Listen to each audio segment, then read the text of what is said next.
A mental health crisis for children in Lee and Collier counties. The NBC2 investigators uncover a huge increase in the number of kids being involuntarily committed for psychiatric care. Increases of more than 100% in 5 years. Yeah, some people call it a breakdown in the system. Others call it proof the system is working.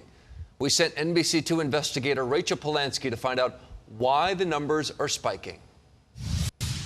Are you going in? This little boy loves jumping on the trampoline and playing outside with his mom, Sandy.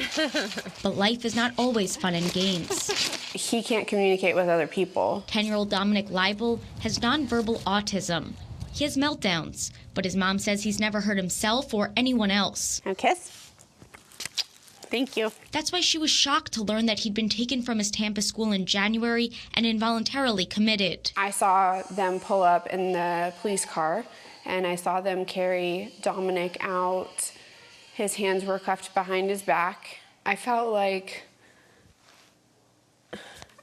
there was no compassion. Are you gonna tie it? Under the Baker Act, Dominic was placed on a psychiatric hold, one that could have lasted up to 72 hours, because his school resource officer believed that he was a threat. I didn't get to see him. They refused to allow me to see him.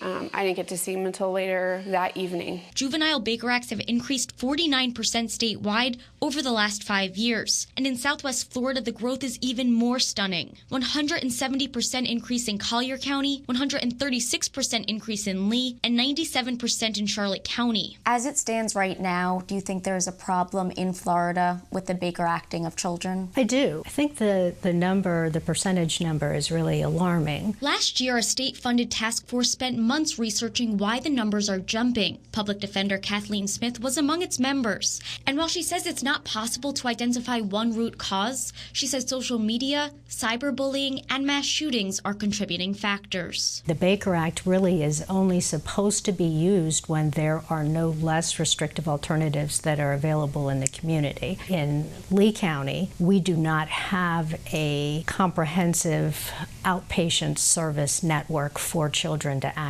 The task force also recommends alternatives to the Baker Act, like expanding access to outpatient treatment and adding more prevention and early intervention services to our community. I think that if we had some different resources, we could prevent more crisis admissions. Elizabeth Garcia, who works for Lee County's largest mental health care provider, Salus Care, says it all comes back to funding.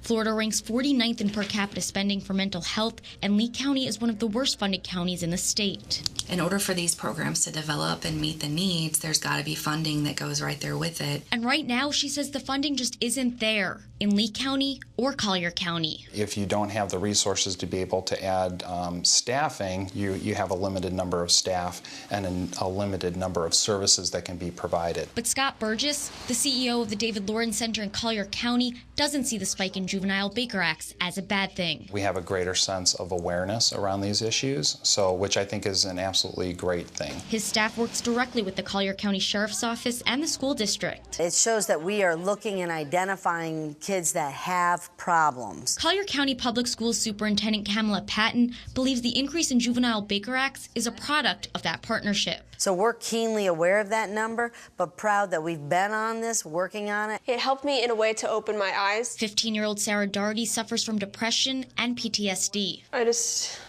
remember I'm being so sad about everything. She's been Baker acted twice. I was cleaning her room and I got the wake-up call as a parent. And Sarah's mom, Karen, is the one who called police and had her Baker acted the first time. There was razors, it was, blood everywhere, there was suicide notes, you name it, she had it. And I'm like, this is bigger than what I really thought it was. When used as intended, Karen says the Baker Act can help young people, like it did Sarah.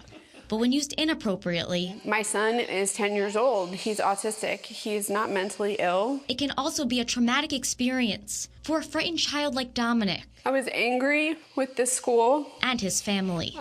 Because this shouldn't have happened. For the NBC2 Investigators, I'm Rachel Polanski.